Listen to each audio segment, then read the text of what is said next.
Mr. President, let me begin by telling the American people something that they already know. And that is, as a result of the disastrous Citizens United Supreme Court decision, we now have a corrupt campaign finance system that allows billionaires to buy elections and to influence major pieces of legislation. That, I think, is not a secret to the American people. If you are a Republican and you vote against the Trump-Musk administration in one way or another, you've got to look over your shoulder and worry that you're going to get a call from Elon Musk, the wealthiest man in the world, and he will tell you that if you vote against what he wants, he will spend unlimited amounts of money to defeat you in the next election. That's not a great secret. That's what Musk has been saying publicly. If you are a Democrat, you have to worry about the billionaires who fund AIPAC, the American Israel Public Affairs Committee. If you vote against Israeli Prime Minister Benjamin Netanyahu and his horrific war in Gaza, AIPAC will punish you with millions of dollars in advertisements and in other ways to see that you are defeated. AIPAC's PAC and Super PAC spent nearly $127 million combined during the 2023-2024 election cycle, according to the Federal Election Commission. And I must confess that AIPAC has been successful. Last year, they defeated two members of the U.S. House who opposed providing military aid to Netanyahu's extremist government. Now, given all of that, I would hope that Democrats and Republicans who understand that they were elected to protect the interests of their constituents, not billionaire campaign contributors, would support the ending of Citizens United and would move us toward public funding of elections so billionaires could not continue to control the political and legislative process. Further, I would hope that both parties would move to end Super PAC funding in their primaries. Keep the Super PAC money, Musk money, AIPAC money out of the Democratic and Republican primaries. I would hope that that would be the case so that we can once again become a government of the people, by the people, for the people, and not a government run by the billionaire class. Mr. President, I trust that every American, and certainly every member of the Senate, understands that Hamas, a terrorist organization, began this terrible war with its barbaric October 7th, 2023 attack on Israel, which killed 1,200 innocent people and took 250 hostages.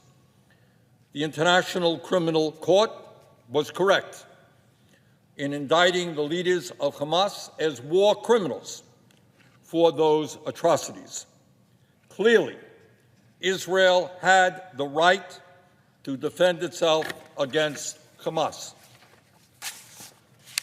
But most Americans also understand that while Israel had a right to wage war against Hamas, it did not and does not have the right to wage war against the entire Palestinian population. And tragically, that is exactly what we have seen over the last year and a half. Let us be clear.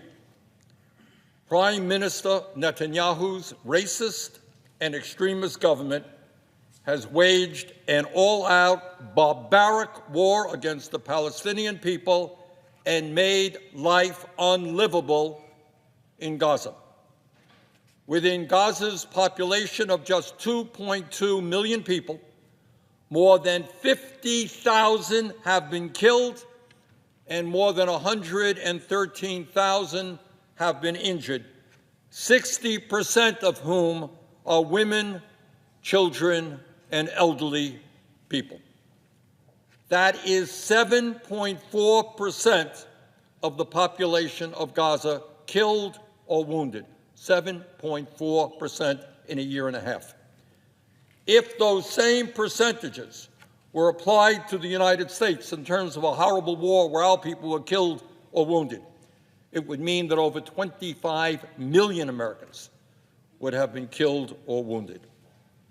In total, since this war began, 15,000 children in Gaza have been killed, and today there are some 17,000 orphans. But it's not just the dead and the wounded. Israel's indiscriminate bombardment has damaged or destroyed 2/3 of all structures in Gaza, including 92% of the housing units, as you can see from this photo. Ain't a whole lot left. I don't know why they need any more bombs. They basically destroyed the entire area. Nothing much left to be destroyed. Almost no part of Gaza has been left unscathed. Most of the population now is living in tents or other makeshift structures.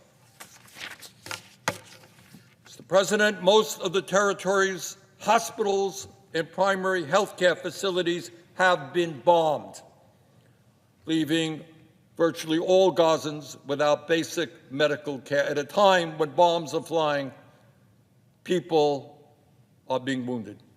And think about what that means. I have met repeatedly with doctors, American doctors and others who have served in Gaza, and they are treating hundreds of patients a day without electricity, without anesthesia, without clean water, including dozens of children arriving with gunshot wounds to the head. I have seen the photographs and the videos. Gaza's civilian infrastructure has been totally devastated, including almost 90% of water and sanitation facilities.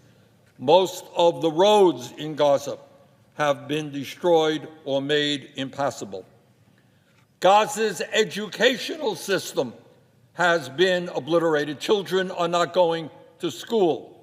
According to the World Bank, more than 2,000 educational facilities, ranging from kindergartens to universities, have been destroyed. Hundreds of schools have been bombed, as has every single one of Gaza's 12 universities.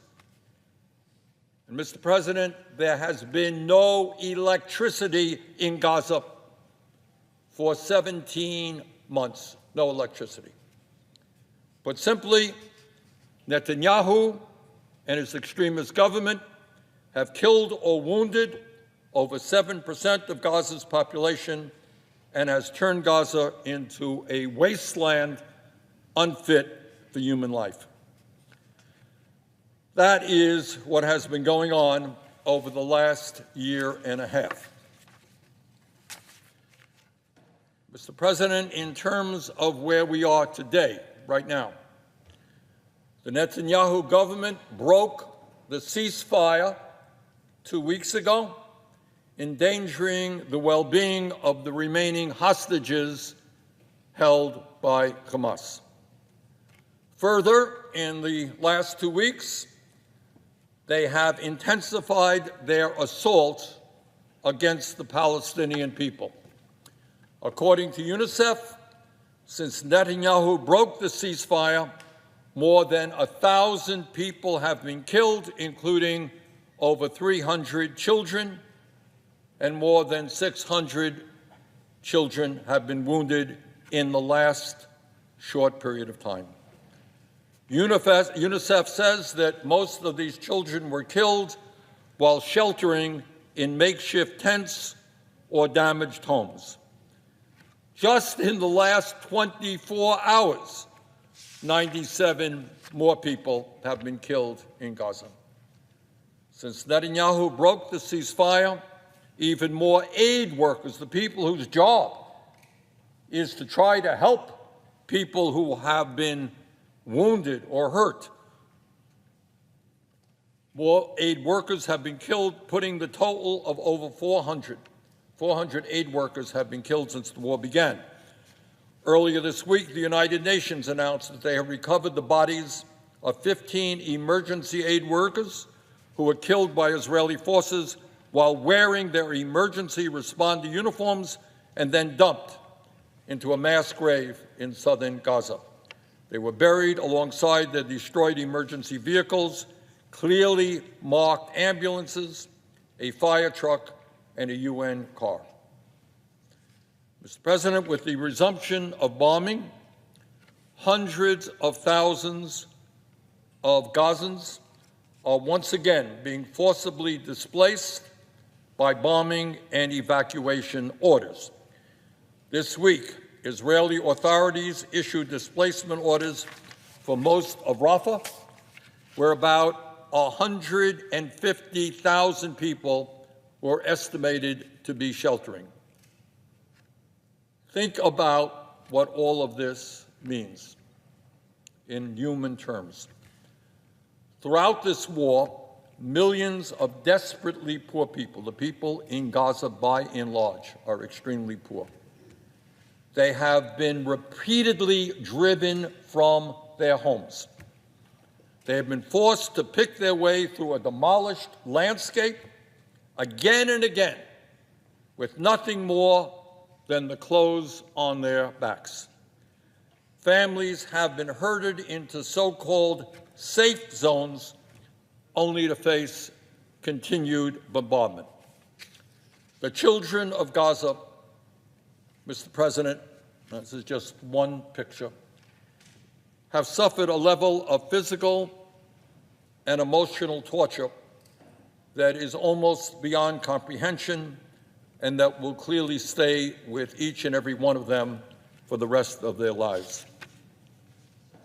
These children are hungry, they are thirsty, hard to get clean water, they have been denied health care, and they have witnessed the death of their parents, their family members, their homes, and virtually everything around them.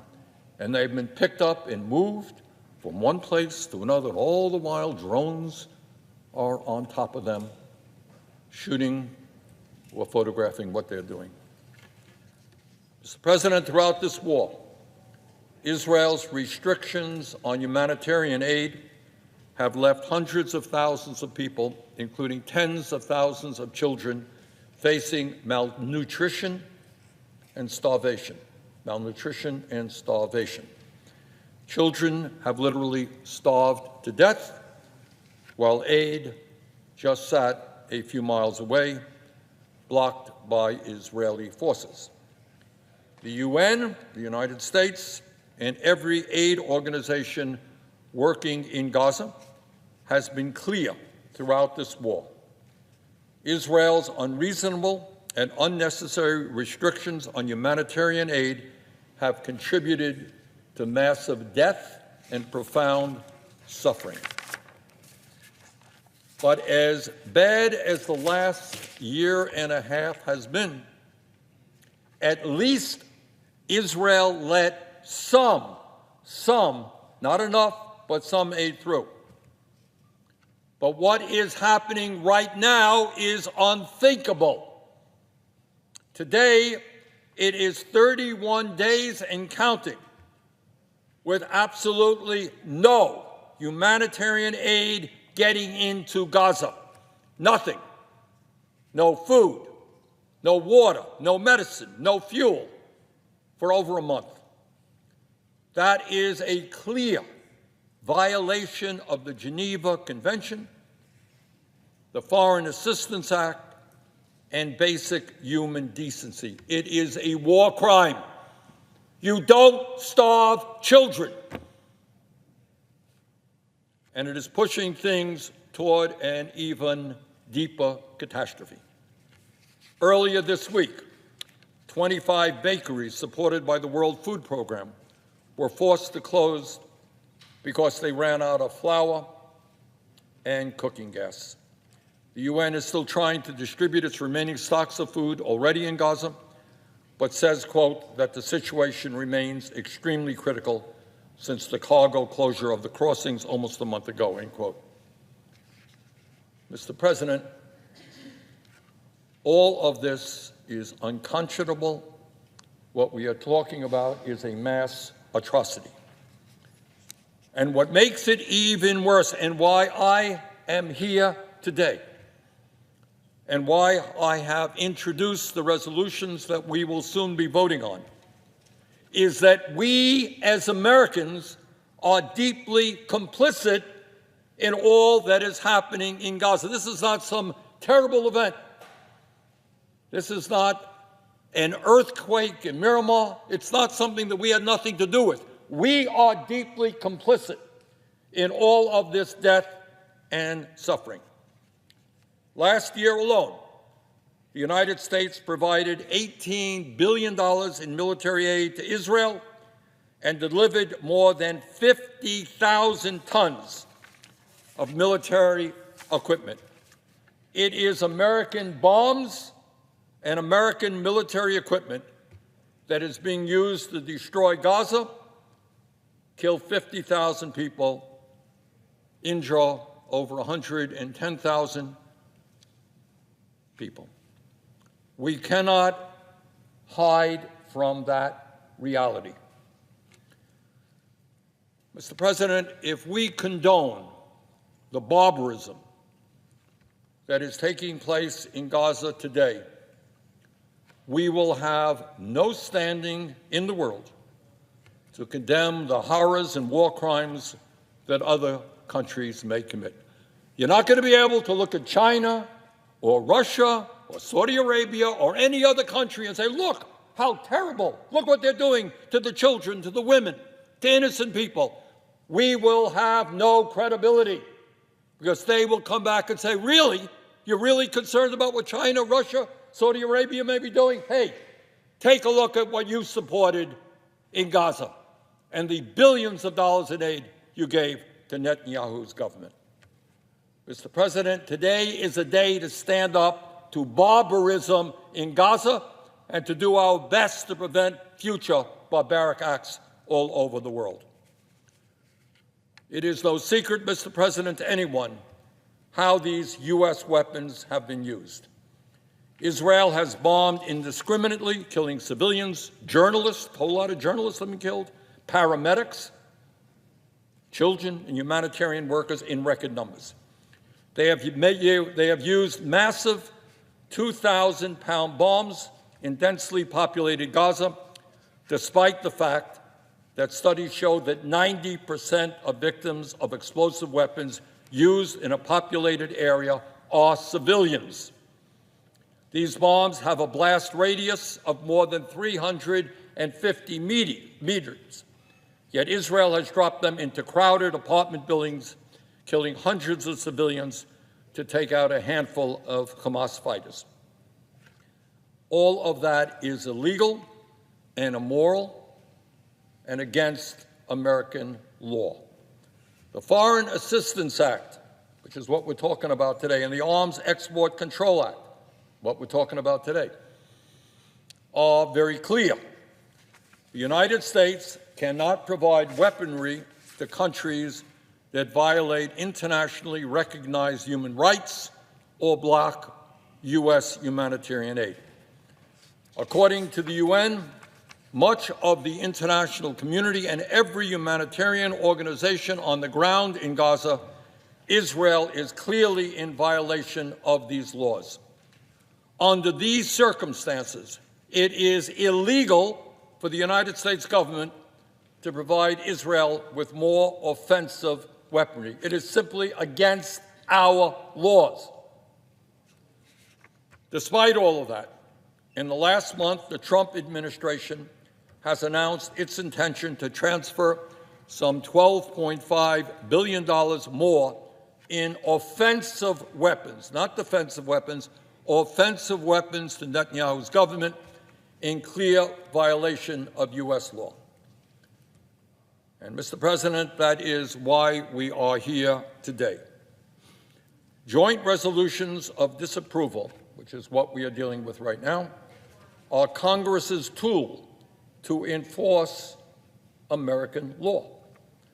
Today, we will vote on two resolutions to block two of the most egregious of these Trump administration offensive arms sales, which would provide almost $9 billion more in heavy bombs and other munitions to Netanyahu, including more than 35,000 massive 2,000-pound bombs that have killed so many civilians. The first resolution, SJ Res 33, would block a sale of over $2 billion for 35,000 MK-84 2000 bombs and 4,000 I-2000 penetrator warheads. Second resolution, SJ Res 26, would block almost $7 billion for 2,800 500-pound bombs, 2,100 small diameter bombs, and tens of thousands of JDAM guidance kits. All of these systems have been linked to dozens of illegal airstrikes, including on designated humanitarian sites, resulting in thousands of civilian casualties. These strikes have been painstakingly documented by human rights monitors. There is no debate. And none of these systems are defensive. None of them are necessary to protect Israel from incoming drone or rocket attacks.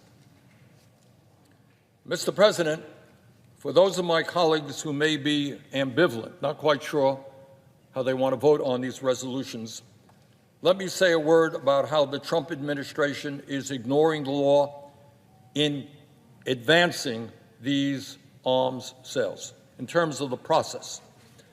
Unlike Biden, whose policies on Gaza I strongly opposed and stood right here at this location, strongly opposing what Biden was doing in terms of military aid to Israel. But unlike Biden, President Trump is trying to circumvent Congress with these transfers, ignoring the Foreign Assistance Act by issuing a bogus emergency declaration, an emergency declaration to bypass congressional review. There is no emergency to justify cutting Congress out of the process. In fact, some of the systems the Trump administration claims are part of this emergency sale have not yet been produced. And this is also part of a broader Trump administration effort to cut Congress out of the arms sale process. Mr. President, it is no great secret that Congress is way out of touch with where the American people are on issue after issue, whether it's the economy, whether it's health care, whether it's climate, whatever it may be. Everybody knows Congress is way out of touch. And the billions of dollars that we are providing to the Netanyahu extremist government is just one more example of how out of touch we are with the American people. Mr. President, according to a recent Economist YouGov poll in March, just 15% of the American people support increasing military aid to Israel. 15%. While 35% support decreasing military aid to Israel or stopping it entirely. To my Democratic colleagues, I would mention that in that same poll, just 8% of Democrats support increasing military aid to Israel. And I think as Democrats have held town meetings over the last year, they have heard from those people. 8% of Democrats support, in a sense, what we're doing now, more military aid for Israel. 47% support decreasing military aid to Israel or stopping it entirely. 8% increasing Democrats, 47% decreasing military aid. Among Republicans, 9% are for decreasing military aid, and 15% for stopping all. 24% stopping or decreasing all military aid. Mr. President, I would ask that this poll be entered into the congressional record. Without objection. Thank you. And according to a J Street poll of Jewish voters in November, 62% of American Jews support withholding, quote, shipments of offensive weapons like 2,000-pound bombs until Prime Minister Netanyahu agrees to an American proposal for an immediate ceasefire in Gaza in exchange for a release of Israeli hostages, end quote. And 71% of Jewish voters support increasing humanitarian aid to the Palestinians. Finally, Mr. President, as unbelievably horrific as the situation in Gaza is and has been for the last year and a half, there is another development that could make the situation even worse. Hard to believe, it really is, but it could. In recent months, President Trump and Israeli officials have openly talked about forcibly expelling the 2.2 million people who live in Gaza, pushing them out to make way for what Trump calls a Riviera, some billionaires' playground. Now, I think some people may be watching this think, this can't be true. You must be kidding. You must be lying. This is inconceivable. Pushing 2.2 desperate people out of where they live to create a playground for billionaires. But a few years ago, as some may recall, Trump's son-in-law, Jared Kushner, said that he felt, quote, Jared Kushner, quote, Gaza's waterfront property could be very valuable, end quote, floating the idea of redeveloping it. I think that many people at the time thought that was a weird and terrible joke. But it turns out that his father-in-law, Donald Trump, took it seriously. Here is what Trump has said repeatedly in recent months, quote, the U.S. will take over the Gaza Strip and we will do a job with it, end quote. Quote, we're going to take over that piece, we're going to develop it, quote, end quote. Quote, I do see a long-term ownership position. Everybody I've spoken to loves the idea of the United States owning that piece of land, end quote. Guess he didn't speak to too many Palestinians who live on that land. On Truth Social, Trump wrote, quote, the Gaza Strip would be turned over to the United States by Israel at the conclusion of fighting, end quote. What about the Palestinians who have lived in Gaza for their entire lives? Trump said, quote, I don't think people should be going back to Gaza. They live like they're living in hell. Gaza is not a place for people to be living, end quote. Gaza could become, quote, again, Donald Trump, the Riviera of the Middle East. This could be something that could be so valuable, this could be so magnificent, end of quote. Yeah. Throw 2.2 million people who have suffered incalculably, throw them out of the land in which they live in order to create a billionaire's playground. Mr. President, there is a name and a term for forcibly expelling people from where they live. It is called ethnic cleansing. It is illegal. It is a war crime. Mr. President, the United States must not continue to be complicit in the destruction of the Palestinian people. History will not forgive us for this. The time is long overdue for us to tell the Netanyahu government that we will not provide more weapons of destruction to them. Instead, we must demand an immediate ceasefire, a surge in humanitarian aid, the release of the hostages, and the rebuilding of Gaza for the Palestinian people. For all of these reasons, I urge my colleagues to vote yes on these two resolutions, which would prevent illegal and immoral arms sales to Netanyahu, would uphold congressional power and the rule of law, and would protect innocent life. With that, Mr. President, I would yield to the senator from Maryland, Senator Van Hollen. But it is not just domestic policy that we should be concerned about. For the first time in our 250-year history, we have a president who is aligning us with a terrible dictatorship in Russia.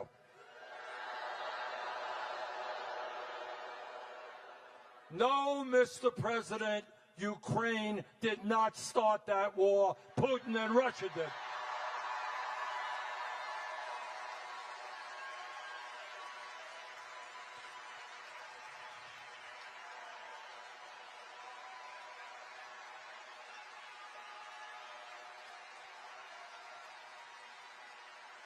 And we're not going to sell out the people of Ukraine for Trump to make some partnership with Putin.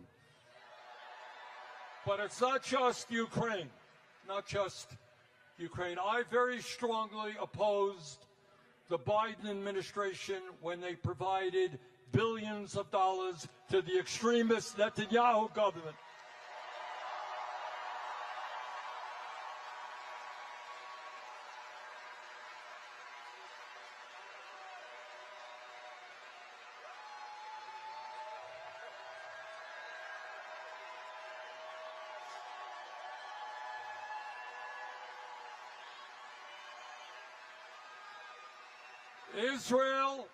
Israel, like any country, has a right to defend itself against terrorism. But it does not have the right to wage an all-out war against the Palestinian people in Gaza.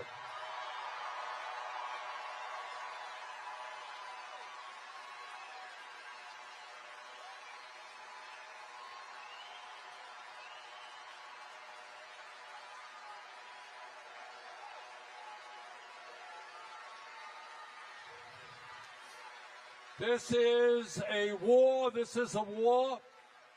has already killed in an area of 2.2 million people, has killed 50,000 people, has injured over 110,000, 60% of whom are women, children, and the elderly.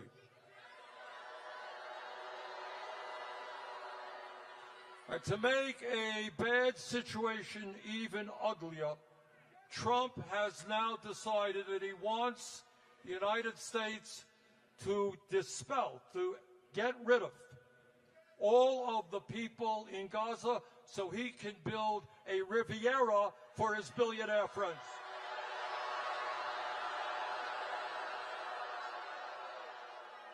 That is beyond insane, and we're not going to allow that to happen. But it is not just domestic policies of the Trump administration that should concern us. For the first time, embarrassingly, for the first time in the 250-year proud history of the United States, we have a president who is aligning us with a dictatorship in Russia.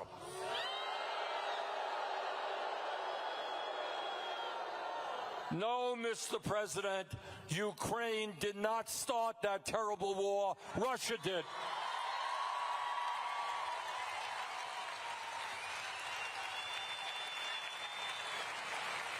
And let me tell you something else. We cannot continue to fund under Biden or Trump this horrendous Netanyahu war machine.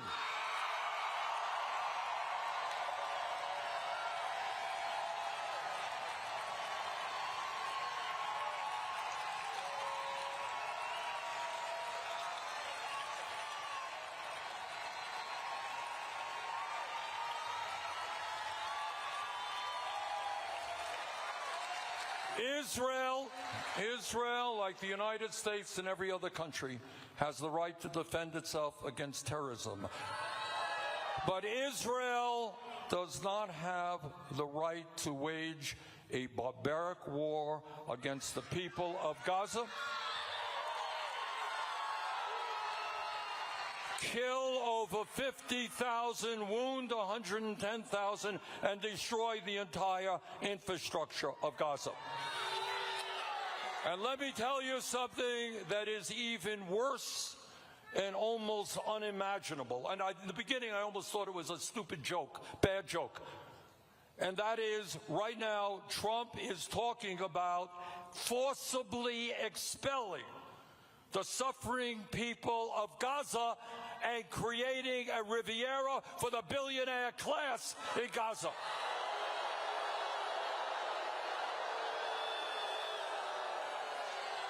The American people will not ever allow that to happen.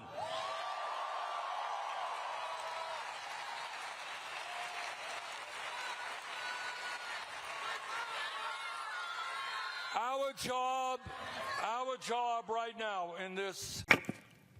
President. I recognize the senator from Vermont. Thank you very much. Mr.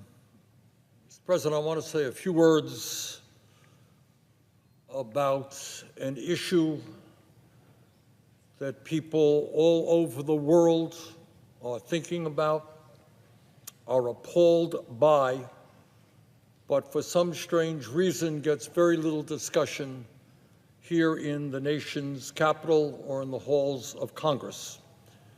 And that is the horrific humanitarian disaster that is unfolding in Gaza. Today marks 68 days and counting since any humanitarian aid was allowed into Gaza.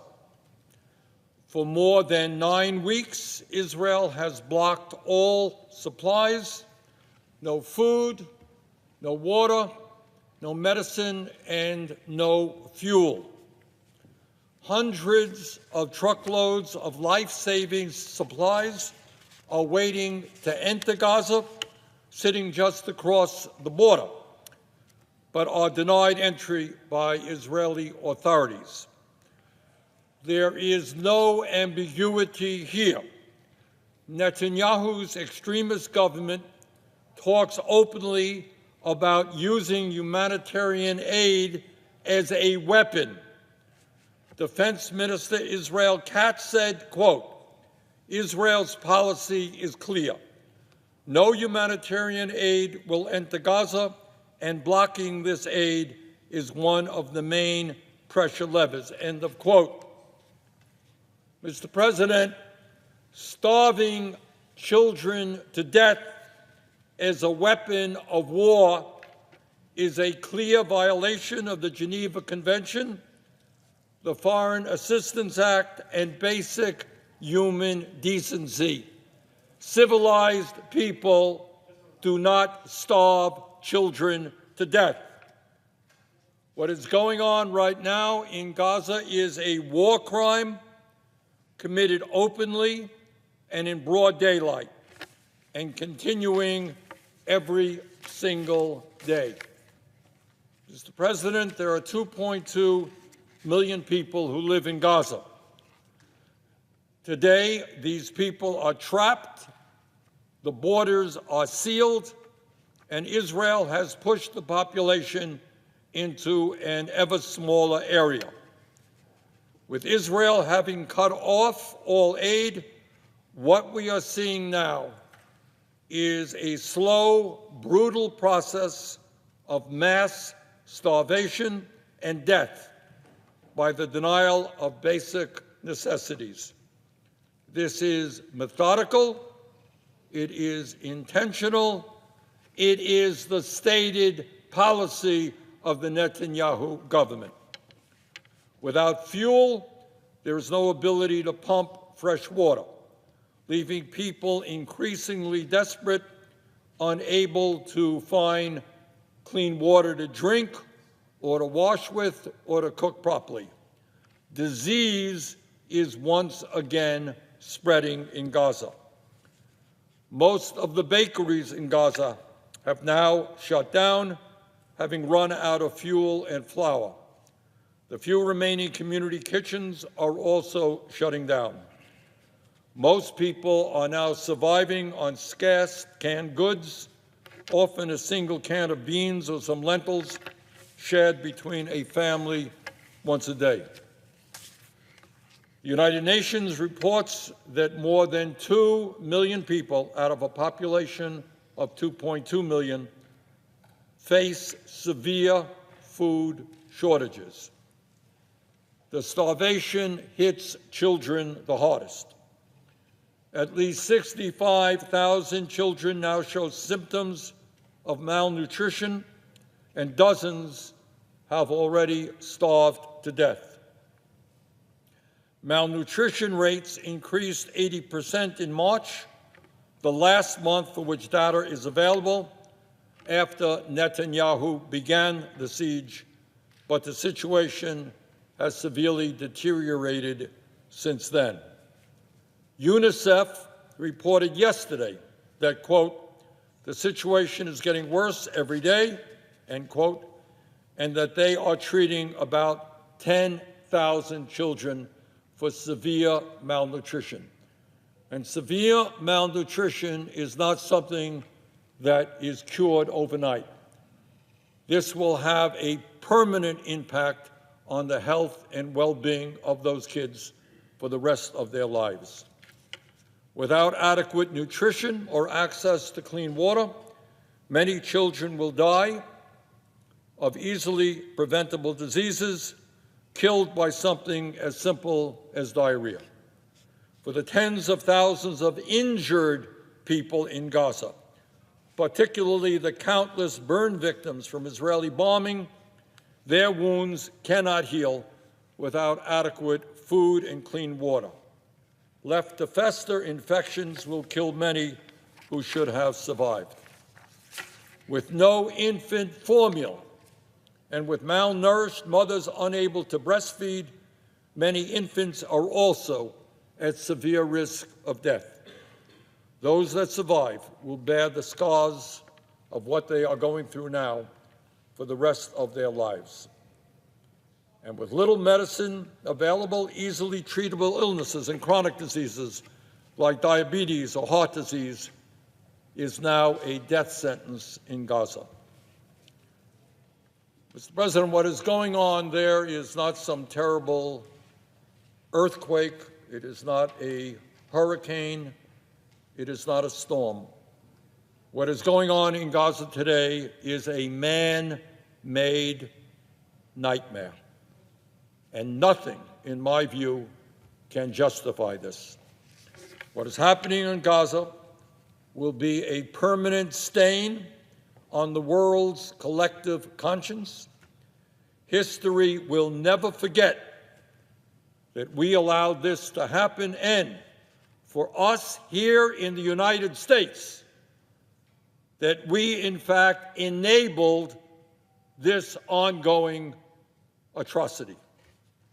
There is no doubt that Hamas, a terrorist organization, began this terrible war with its barbaric October 7, 2023 attack on Israel, which killed 1,200 innocent people and took 250 hostages. The International Criminal Court was right to indict Yahya Sinwar and other leaders of Hamas as war criminals for those atrocities. Clearly, Israel, as any other country that was so attacked, had the right to defend itself against Hamas. But Netanyahu's extremist government has not just waged war against Hamas. Instead, they have waged an all-out barbaric war of annihilation against the Palestinian people. They have intentionally made life unlivable in Gaza. Israel, up to now, has killed more than 52,000 people and injured more than 118,000, 60% of whom are women, children, and the elderly. More than 15,000 children in Gaza have been killed. Mr. President, Israel's indiscriminate bombardment has damaged or destroyed 2/3 of all of the structures in Gaza, including 92% of the housing units. 92% of housing in Gaza has been damaged or destroyed. Most of the population now is living in tents or other makeshift structures. Mr. President, the healthcare system in Gaza has been essentially destroyed. Most of the territory's hospitals and primary healthcare facilities have been bombed. Gaza's civilian infrastructure has been totally devastated, including almost 90% of water and sanitation facilities. Most of the roads have been destroyed. Gaza's educational system has been obliterated. Hundreds of schools have been bombed. Schools have been bombed, as has every single one of Gaza's 12 universities. And there has been no electricity in Gaza for 18 months. No electricity. Mr. President, given this reality, nobody should have any doubts that Netanyahu is a war criminal. Just like his counterparts in Hamas, he has a massive amount of innocent blood on his hands. And now, Netanyahu and his extremist ministers have a new plan. On top of everything else that has been done, they have a new plan. And that is to indefinitely reoccupy all of Gaza, flatten the few buildings that are still standing, and force the entire population of 2.2 million people into a single tiny area where hired U.S. security contractors will distribute rations to the survivors. Israeli officials are quite open about the goal here: to force Palestinians to leave for other countries, quote, in line with President Trump's vision for Gaza, end quote, as one Israeli official said this week. Israeli Finance Minister Smotrich said this week that, quote, Gaza will be entirely destroyed, end quote, and that its population will, quote, leave in great numbers, end quote. For many in Netanyahu's extremist government, this has been the plan all along. It's called ethnic cleansing. This would be a terrible tragedy, no matter where in the world it was happening or why it was happening, whatever the causes of it might be.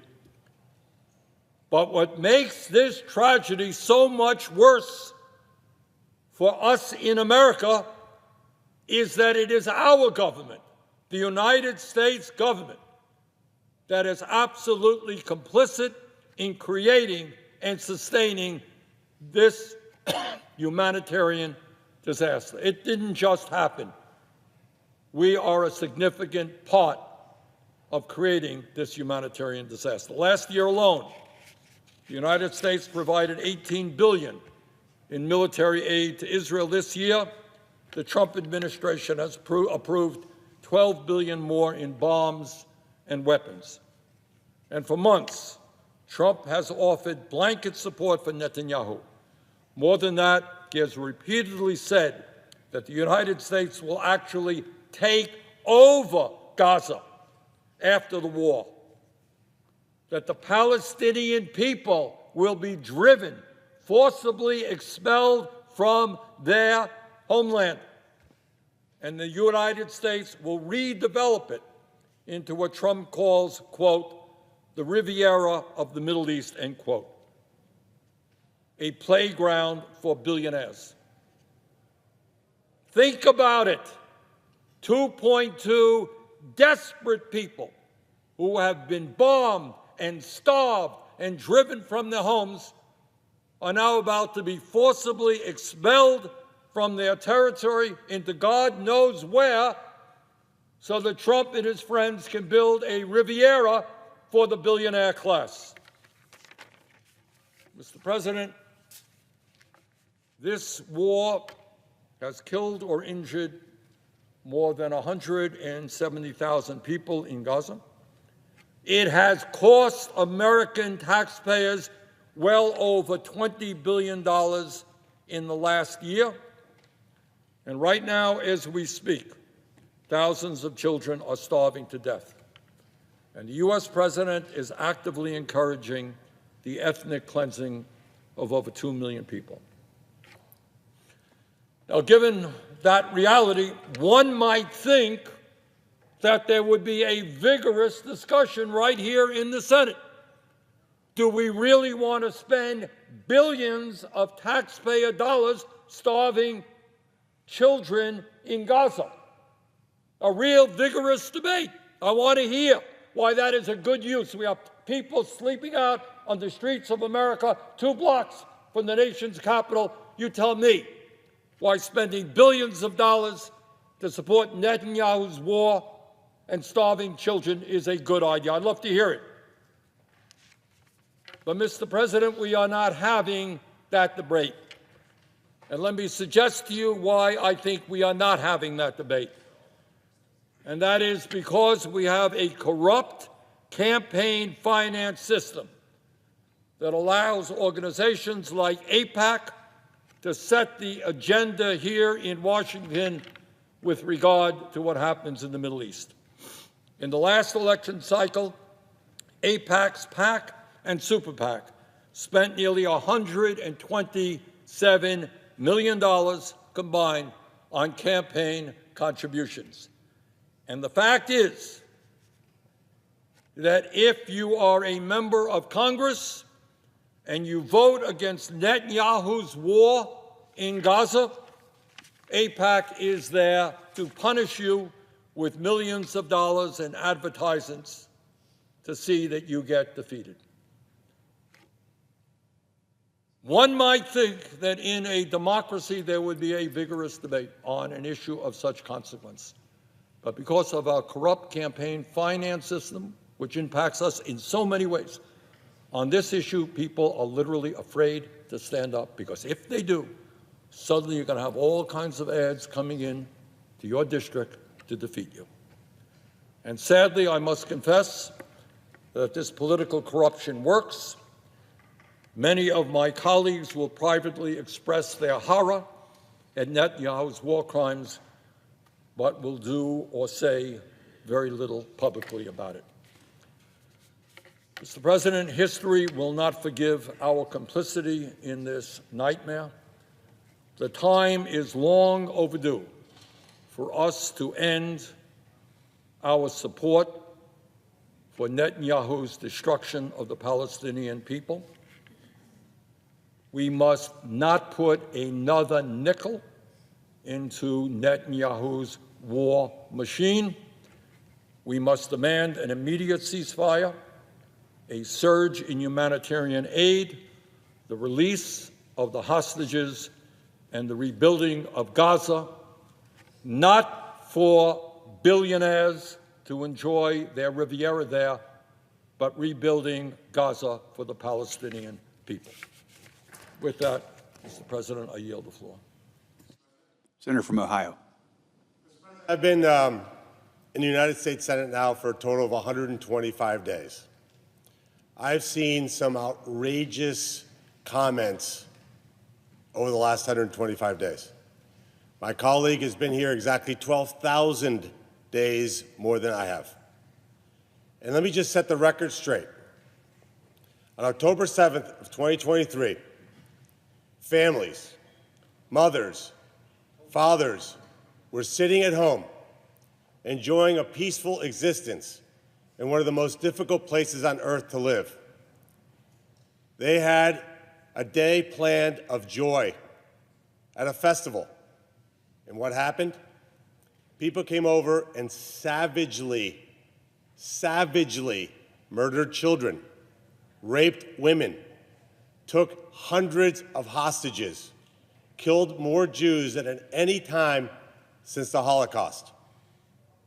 What you just heard for the last 15 minutes could be summarized as the absolute propaganda of Hamas.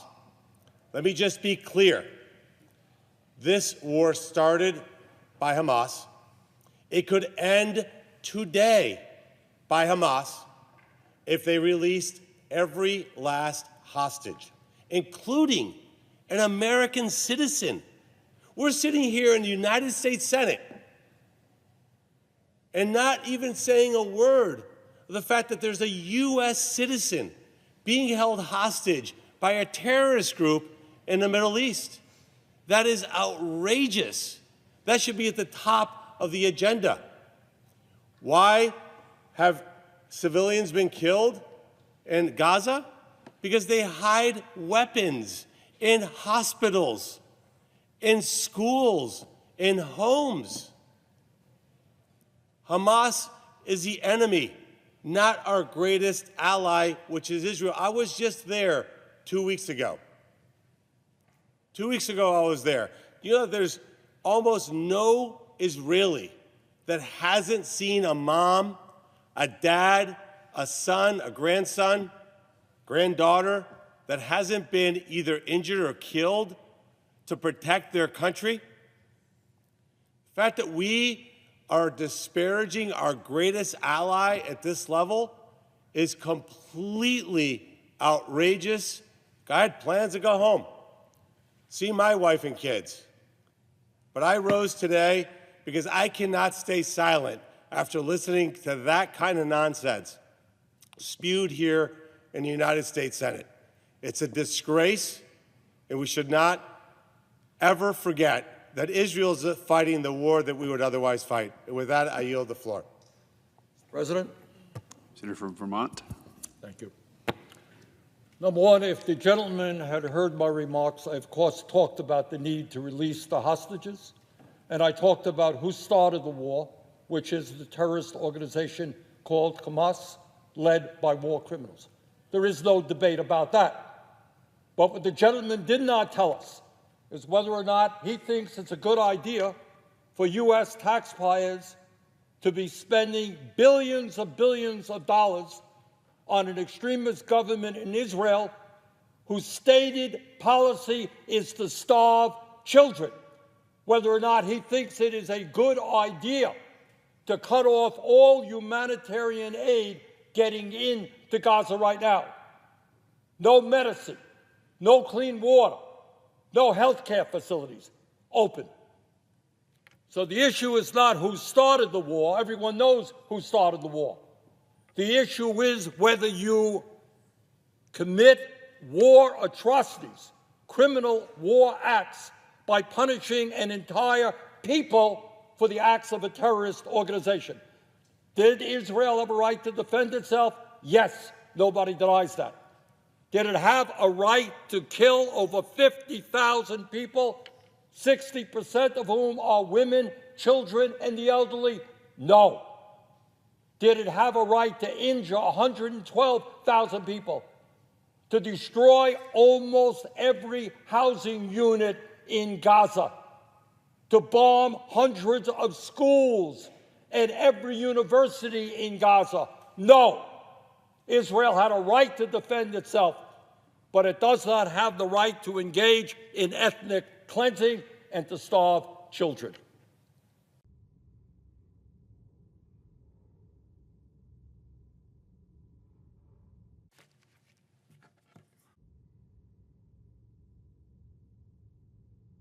President?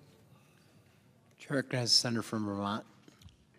President, pursuant to 22 U.S.C. 2776 and in accordance with the provisions of Section 601b3 of the International Security Assistance and Arms Export Control Act of 1976, I move to discharge the Committee on Foreign Relations of further consideration of S.J. Res. 41 and S.J. Res. 34. The motions are pending. Mr. President, let me begin by stating what the debate we're going to have this evening is about and what it is not about. It is not about whether anyone in this Senate disagrees that Hamas is a terrorist organization which began this war with a brutal terrorist attack on October 7th, 2023, that killed 1,200 innocent Israelis and took 250 hostages. Everyone agrees with that. The International Criminal Court was right to indict the leaders of Hamas as war criminals for those atrocities.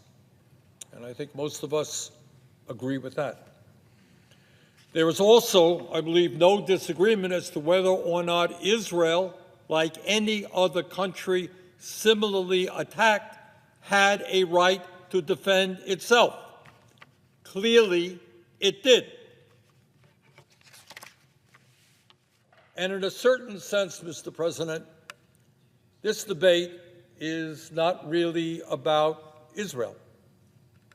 It is about the United States of America and whether we will abide by U.S. and international law, or whether we will continue to contribute billions of dollars to an extremist government in Israel, which has caused an unprecedented humanitarian disaster in Gaza. This debate is whether or not the United States of America will have any moral credibility on the international scene, whether or not we will be able, with a straight face, to condemn other countries who commit barbaric acts if we don't stand up tonight. That is what we are debating. Mr. President, the vast majority of the American people and the world community understand that the Netanyahu government in Israel has gone well beyond defending itself from Hamas. Over the last 21 months, it has waged an all-out, illegal, immoral, and horrific war of annihilation against the Palestinian people. This war has already killed some 60,000 Palestinians and wounded more than 143,000, most of whom are women, children, and the elderly. In a population of just over 2 million people, that's all that there are in Gaza, more than 200,000 have been killed or wounded since this war began. That, Mr. President, is 10% of the population of Gaza.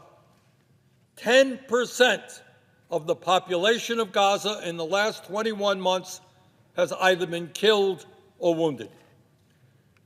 Mr. President, to put that into scale so that we as Americans can understand the enormity of what is happening there, if that kind of destruction happened here in the United States, if 10% of our population were killed or wounded in a war, it would mean that 34 million of us would have been killed or wounded. The toll on Gaza's children is unspeakable, and it is literally hard to imagine. The United Nations reports that more than 18,000 children have been killed since this war began. Just this morning, the Washington Post published a list of all of these children's names. And Mr. President, I asked that these names be entered into the congressional record. And here is... Without objection. Mr. President, here is the list. These are the names of children published in the Washington Post today that have been killed by the Israeli military in Gaza.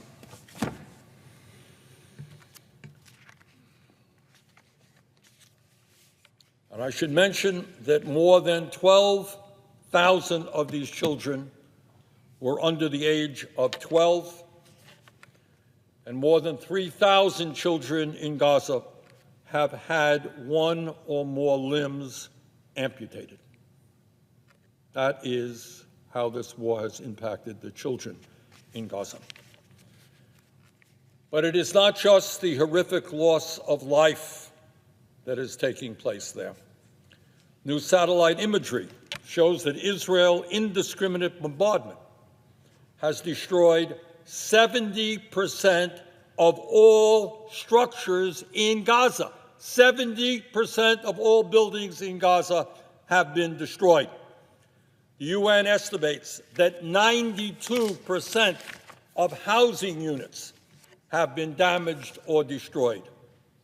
Most of the population is now living in tents or other makeshift structures. And let us not forget, over the last 21 months, these people, most of whom are poor, have been displaced time and time again, told to go here, told to go there, told to go there, moved around, and often with no possessions other than the clothing on their backs. Mr. President, the healthcare system in Gaza has been destroyed. Most of the territory's hospitals and primary healthcare facilities have been bombed. More than 1,500 healthcare workers have been killed, as well as 336 UN staff. Gaza's civilian infrastructure has been totally devastated, including almost 90% of water and sanitation facilities. Raw sewage now runs all over Gaza. Most of the roads have been destroyed. Gaza's educational system has been obliterated. Hundreds of schools have been bombed, and every single one of Gaza's 12 universities has also been bombed. And I should mention there has been no electricity in Gaza for 21 months. Mr. President, all of this is a horror unto itself. But in recent months, the Netanyahu government's extermination of Gaza has made an unspeakable and horrible situation even worse. From March 2nd to May 19th, Israel did not allow a single shipment of humanitarian aid to come into Gaza.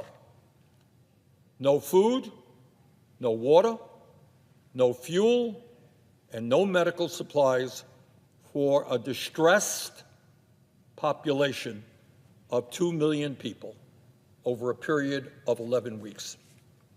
Since then, Israel has allowed a trickle of aid to get into Gaza, but nowhere near enough to meet the enormous needs of a population besieged for so long. Mr. President, when you cut off all food to a population, what happens is not surprising. People starve to death. And that is exactly what Israeli policy has deliberately done. It is causing mass starvation and famine. Children and other vulnerable people are dying in increasing numbers. In the last 2 weeks, dozens of young children have died from starvation. Starving mothers cannot breastfeed their infants, and no formula is available, and certainly no clean water to make it in any case. Hospitals have run out of nutritional treatments, and doctors and nurses who are already treating the desperate, they themselves are going hungry and are fainting from hunger. The World Food Program says that the food crisis has reached, quote, new and astonishing levels of desperation, with a third of the population not eating for multiple days in a row, end quote. Just yesterday, the gold standard UN-backed food monitoring group, the IPC, issued a new report saying, and I quote, "The worst-case scenario of famine is currently playing out in the Gaza Strip," end quote. When mass death from starvation begins, it is difficult to reverse. Aid groups say it will soon be too late to stop a wave of preventable deaths in Gaza, all of which is the direct result of the Israeli government's policies. Mr. President, what I'm going to describe now is gruesome, but I think it is important for us to understand what is happening to the children in Gaza.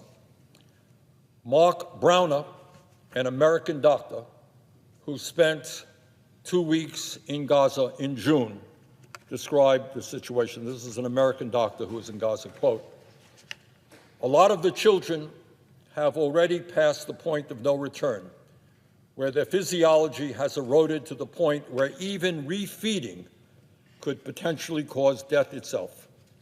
The gut lining has started to auto-digest, and it will no longer have adequate absorptive capacity for water or for nutrition. Death is unfortunately imminent for probably thousands of children," end of quote. That's an American physician who was in Gaza in June. Mr. President, what the extremist Netanyahu government is doing now is not an effort to win a war. There is no military purpose in starving thousands and thousands of children. Let us be clear. This is not an effort to win a war. This is an effort to destroy a people. Having already killed or wounded more than 200,000 Palestinians, mostly women and children, the extremist Israeli government is using mass starvation to engineer the ethnic cleansing of Gaza.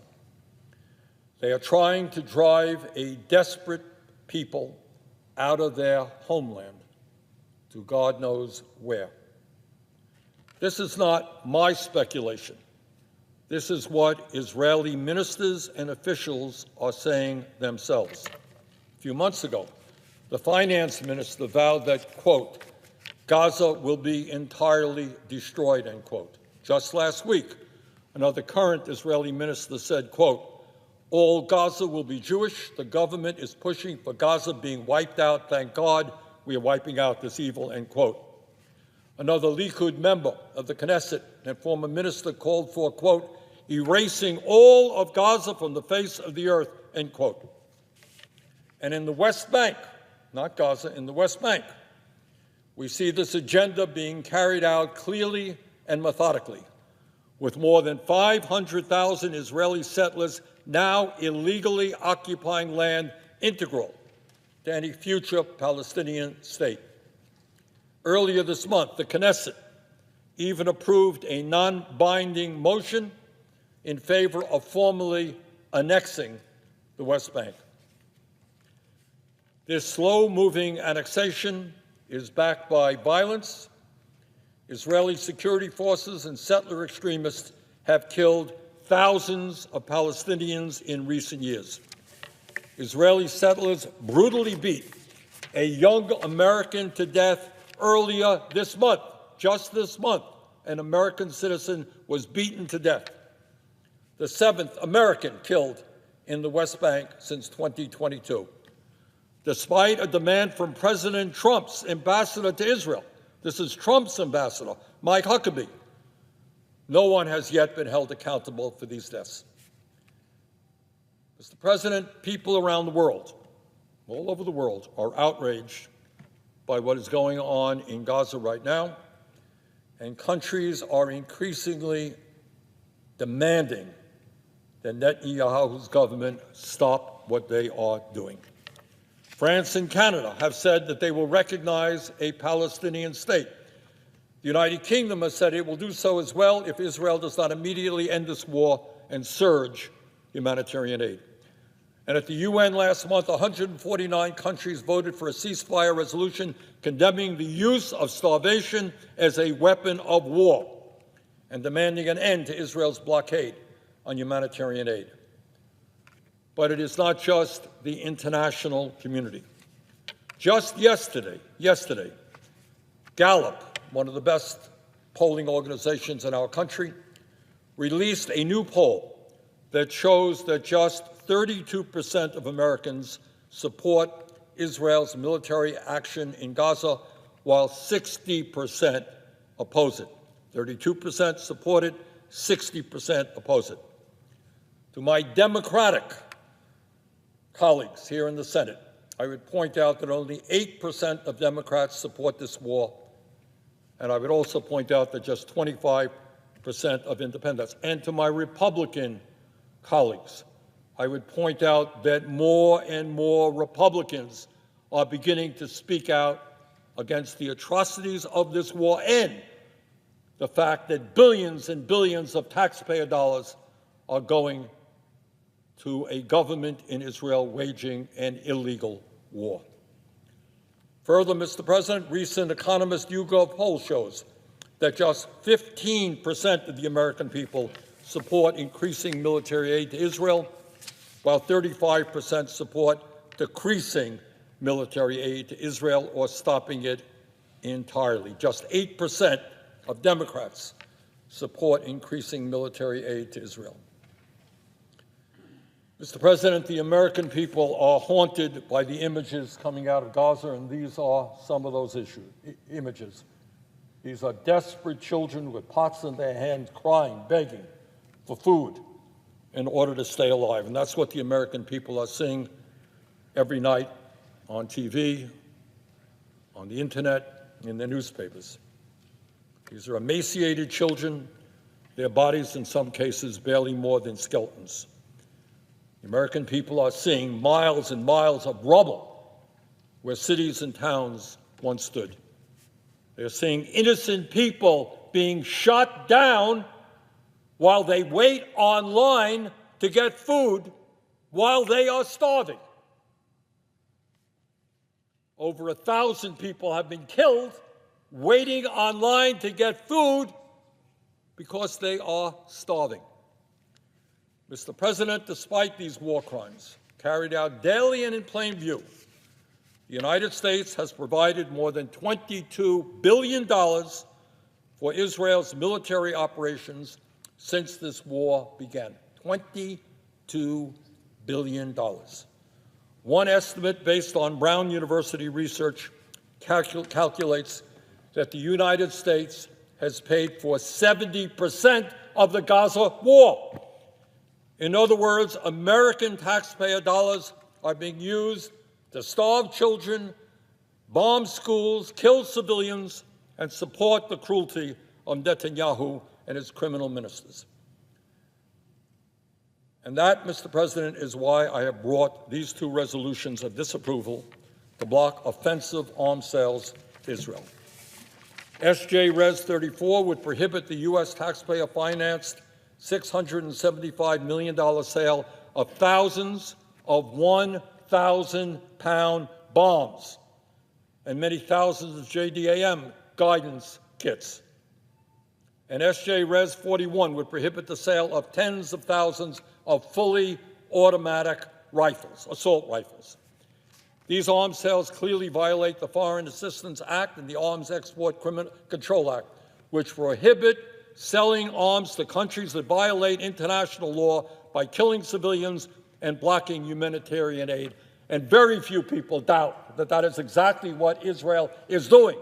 If you want to obey the law, vote for these resolutions.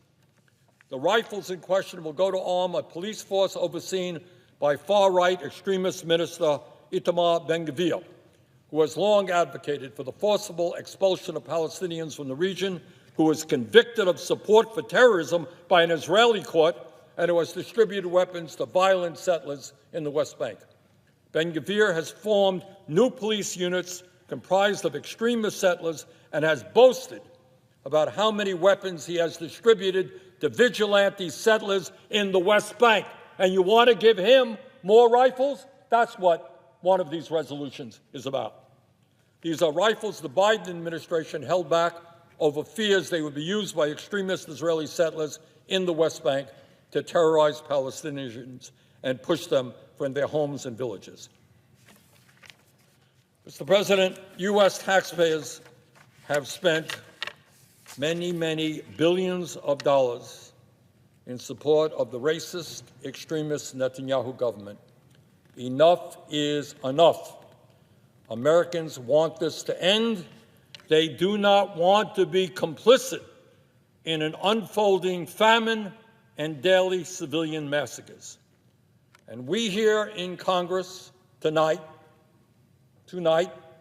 have the power to act. No more talks, no more great speeches, but tonight we have the power to act. The power to force Netanyahu and his extremist government to end this slaughter. The time is long overdue for Congress to use the leverage we have, tens of billions in arms and military aid, to demand that Israel end these atrocities. At a time when Israeli soldiers are shooting civilians trying to get food aid on a near daily basis, when extremist settlers are pushing Palestinians from their homes in the West Bank, and when Gaza is witnessing mass starvation as a result of Israeli government policy, the United States should not and must not be providing more weapons to enable these atrocities. Mr. President, whatever happens tonight, history will condemn those of us who fail to act in the face of these horrors. And I would yield the floor. I'm not running for re-election. So what you have is a situation, and it's not just in the Republican Party, give you another example. I have led the effort in the United States Senate to stop funding this horrific Netanyahu war against the people of Gaza.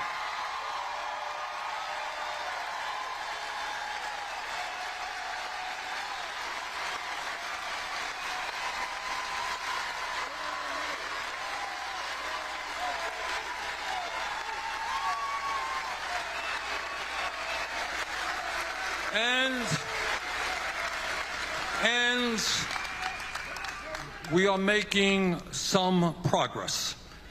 A couple of weeks ago, I introduced a resolution to ban the sale of weapons, certain weapons, to Israel.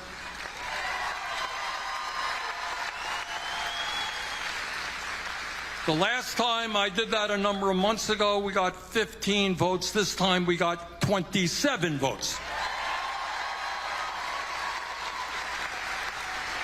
But my point here, the point that I want to make is if you think that not every single person in the U.S. Senate understands what is going on in Gaza now, that children are literally being starved to death. They know it. They know it. All right, but what is happening is there are super PACs who say, you stand up and don't fund military aid to Israel, we are going to run against you. And in fact, groups like AIPAC have done that, and they have defeated really good members of Congress. So when we think about the reforms that we need in this country, I want all of you to place at the very top of your list the need to end this disastrous Citizens United Supreme Court by the oligarchs. But not only, brothers and sisters, do we need to change our domestic policies. We need fundamental changes in our foreign policies. We must not give another nickel to Netanyahu and the Israeli government to starve the children of Gaza.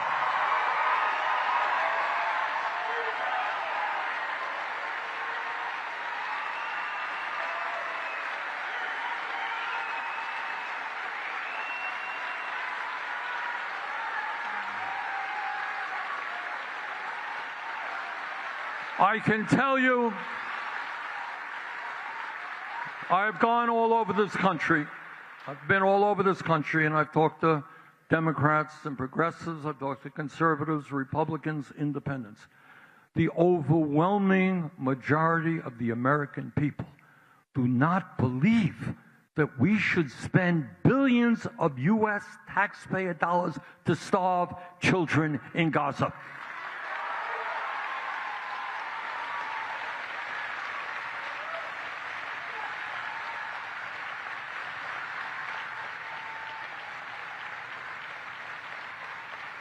And this is an issue, and I want you to know this is an issue not only addressing the horrific situation which exists today, but how do you think the United States of America is going to have an ounce of credibility in condemning human rights abuses any place in the world?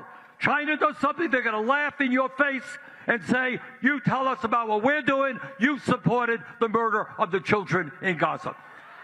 Russia, the same thing. Russia's bombing Ukrainian cities. How do we go around condemning that when they're going to throw what's going on in Gaza in our face? So we got a supposed tough guy as president, right? Oh, he's a tough guy. He takes on the poor and the weak. Hey, Mr. President, if you're so tough, take on Netanyahu. Stop funding this war.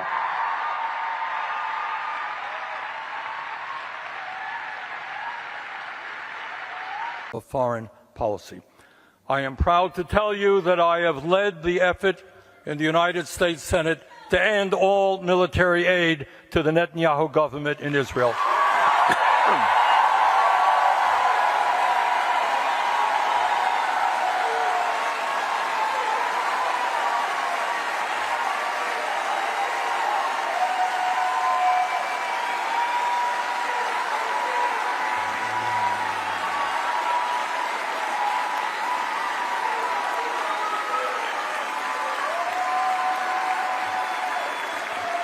This is one clear example where Washington, excuse me, is way out of touch with where the American people are. This is clearly a moral issue. I mean, this would be a horror under any circumstances. Over 60,000 dead, 140,000 wounded, mostly elderly, women, children. 18,000 kids are killed. And now, starvation of children. It is criminal. Of course it's criminal. The issue here is not only that it is bad, we are paying for the starvation of children in Gaza. And I will tell you, this is not what the Democrats want, not what at the base. Now, I've gone all over the country, and the response I get is exactly what I am hearing from you. The American people do not want their taxpayer dollars going to starve or bomb children of schools.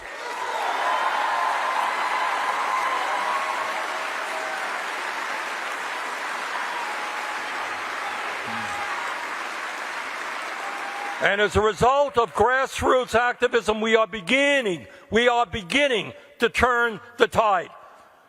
A few years ago, people proudly said, oh, I support AIPAC. AIPAC is funding me. People are not saying that anymore. You know why? Because AIPAC is, to a large degree, precisely behind the refusal of the Congress to act morally and responsibly. You take a hard look at any candidate who's taken AIPAC money, and you ask them whether or not they're going to stand with the children in Gaza or with big money interest here in the United States. Brothers and sisters, we need to do two things at this difficult moment in American history. Number one is we got to take on Trump every day of the week in every way we can.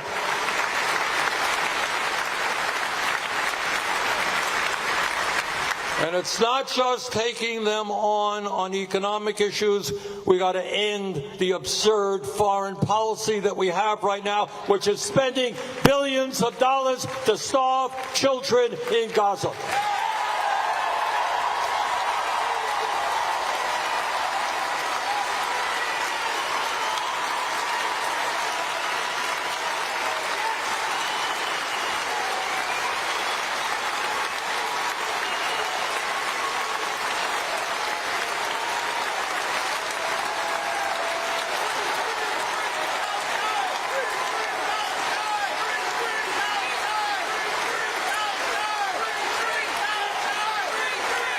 And one of the reasons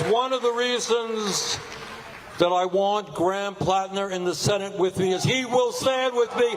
No more money for the Israeli war machine that is destroying the people of Palestine.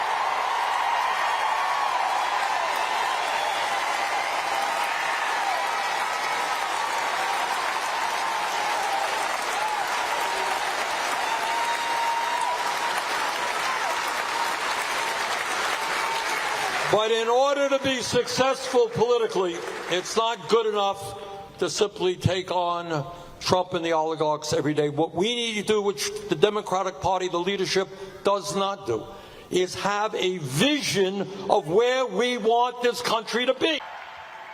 And all over the country, when people are inspired, when people are standing up to power, they will ask some very simple questions. Why are we in the United States the only major country not to guarantee health care to all as a human right?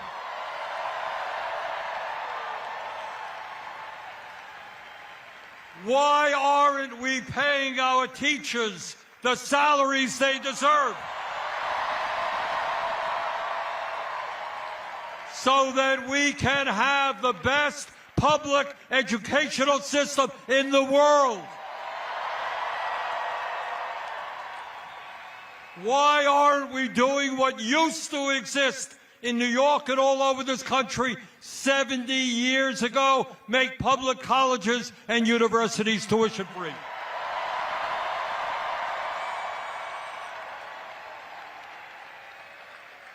Why in the richest country on earth aren't we ending homelessness and building 5 million units of low-income and affordable housing?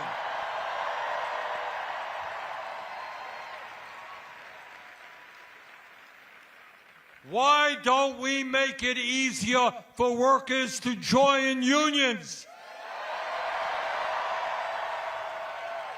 And why don't we raise the national minimum wage to a living wage?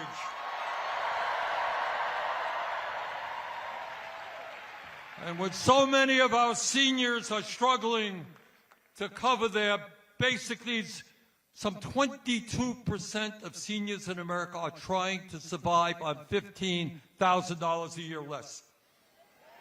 Why aren't we raising Social Security benefits and providing pensions to the workers in this country who desperately need them? And why don't we have a foreign policy which does not spend billions of dollars on a Netanyahu government starving children in Gaza?